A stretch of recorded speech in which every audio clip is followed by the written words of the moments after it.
And tell us a little bit about kind of like your platform, what you're doing, all of that stuff. Yeah, I am a content creator and the co-founder of August, and we are a period care brand. We make tampons and pads. We're available online and at Target, but I've been passionate about periods and working professionally in the space for about 10 years. Started on the nonprofit side, wrote a book, and now I run a brand. But a lot of my online content is about sex ed and periods and just trying to take better care of our bodies by knowing more about our bodies, knowing what we consume. And I'm here in Tennessee driving through, but also doing a lot of content about the tampon tax, which is the unfair sales tax on period care, considering them non-essential goods. Tennessee is actually the least likely to take it down right now of the 20 states remaining. Gotcha. Yeah, what got you involved with all of this and wanting to speak out and kind of use your platform to share, what you feel? Yeah, so I started posting about periods online, and I started a nonprofit when I was 16, 10 years ago. And honestly, what got me into it was learning about the issue of period poverty. We know that poverty is rampant. We know that it, overwhelmingly affects women and children. And so period poverty goes hand in hand with anybody struggling to afford basic necessities. And when I first learned about the issue, it was just this light bulb moment, kind of privilege check of how is this an issue I haven't thought of before or learned about before, heard talked about before. And then I learned that at the time, the tampon tax was in 40 states. So we've made progress. We have 20 states left to go. And almost every state has seen some sort of action, ballot measure attempt at taking down the tampon tax, except for Idaho and Tennessee. Interesting. Yeah.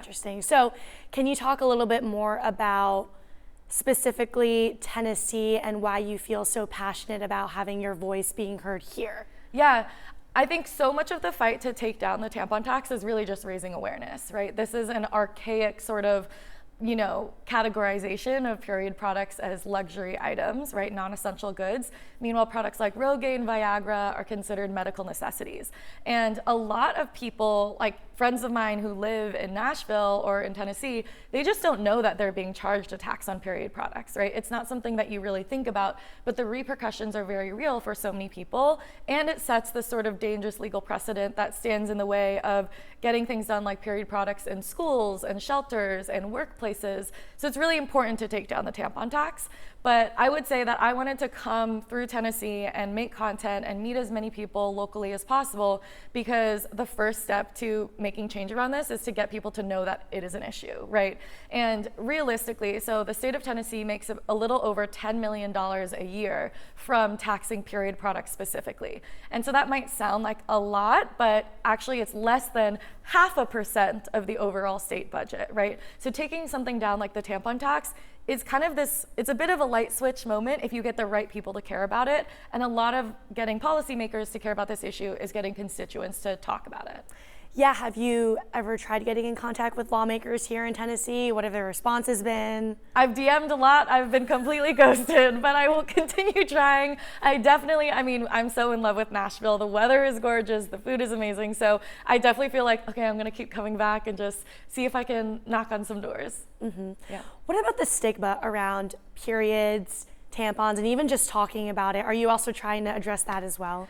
Yeah, I think part of the reason why we see so many injustices, whether it be around period poverty or the tampon tax, these issues have persisted for so long because we don't talk about periods. And if we don't even talk about periods, we don't talk about the issues surrounding it. And so I think inherently by doing things like talking about the tampon tax, we're talking about tampons, we're destigmatizing periods, we're talking about why they're necessity products, right? I do have conversations on the day-to-day where I explain to people like why period products are a necessity, right? And I think that it kind of goes to show there's still a lot of work to be done. I think that also the lack of knowledge and information around periods is compounded by the lack of information about basic sex ed, right? And I think that that is very much a state-by-state issue as well in terms of what is taught in schools. If it's not taught in schools, do parents even know about it? And so that's why I care so deeply about educational content online, because that's the first place people go if they have a question about their health. They don't feel comfortable asking the people around them, and they aren't getting the adequate information from their healthcare providers. They don't have access to healthcare providers or at schools. Yeah, what would your message be to lawmakers here in Tennessee?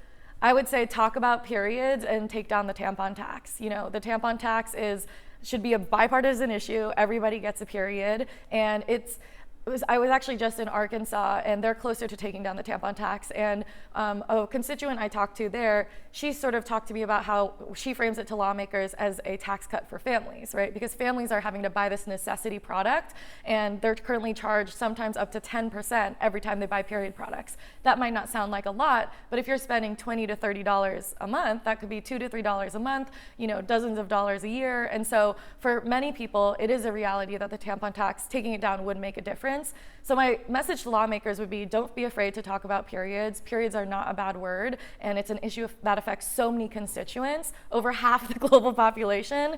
And taking down the tampon tax is something that is the right thing to do, but it's also the thing to do to kind of catch up to where the rest of the country is and where the rest of the world is. Awesome. Thank you so much. Thank Is there you. anything else you want to add? Anything you want to mention? I would say that until we take down the tampon tax in Tennessee, my brand has the Tampon Tax Back Initiative. So if you buy August in stores, or if you buy online, and we actually partnered with 8 other brands to do this as a coalition. So you go to tampontaxback.com and you text us a picture of your receipt, and we will Venmo you back for the tax, a full refund for it within 24 to 48 hours. So that's our brand commitment, just as a way to say, we don't agree with the tax, and so until we take it down, we will continue just to reimburse people for it. Awesome. Well, thank you so much. Appreciate it. You are very well spoken.